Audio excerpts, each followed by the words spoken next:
Hi అండి. ఇది పోలిపాడ్యమి రోజు నేను చేసుకున్నటువంటి పూజా విధానం అండి. నేను విధానం మొత్తం పెట్టలేదు. ఎందుకంటే లేచిన దగ్గర నుంచి పూజ అయిపోయేంత వరకు కూడా ధ్యాస అంతా దేవుడి పైన పెడతానండి.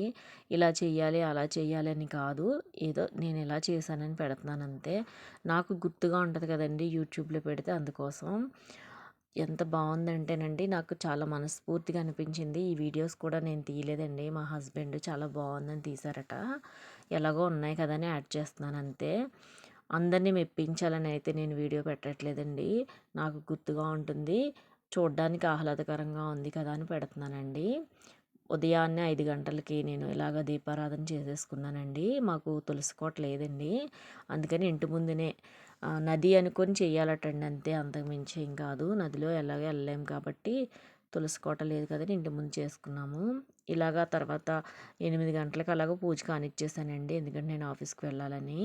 ఈరోజు జిల్లేడు ఆకుల్లో కూడా మనం పూజ దీపారాధన పెడతాము. అలాగే ఇలాగా నార్మల్‌గా పువ్వొత్తులతో చేస్తాం కదండీ పూజ. ఈరోజు ఇలాగ ఒత్తులేసుకొని పూజ స్టార్ట్ చేసుకుంటాము. ఎందుకంటే ఇంక ఇక్కడ నుంచి ఈ పూజా విధానం మొదలైతుంది అని చెప్పడం కోసం. 5 రకాల పిండి వంటలు చేశానండి పులిహోరతో కలిపి. తర్వాత అక్కడ దీపం పెట్టిన తర్వాత పోలేరమ్మకి కూడా పెట్టుకుంటాం కదండీ. పోలమ్మ, పోలేలమ్మ అని అంటారండి మా అమ్మగారు. నాకైతే పోలేరమ్మ వచ్చింది మరి. ఇలాగా సెపరేట్‌గా పీట పెట్టి, పీట పైన దీపం పెట్టి, ఇలాగ తాంబూలము 5 రకాల నైవేద్యాలు పెట్టి, దీపం పెట్టిన తర్వాత ఆ దీపాన్ని పోలేరమ్మకి మనం సమర్పించుకున్న తర్వాత ఆ దీపాన్ని ఇలా మూసివేయాలండి. మూయటానికి తట్టలు, బుట్టలు ఉండవు కాబట్టి ఇలా మూసి పెట్టాను.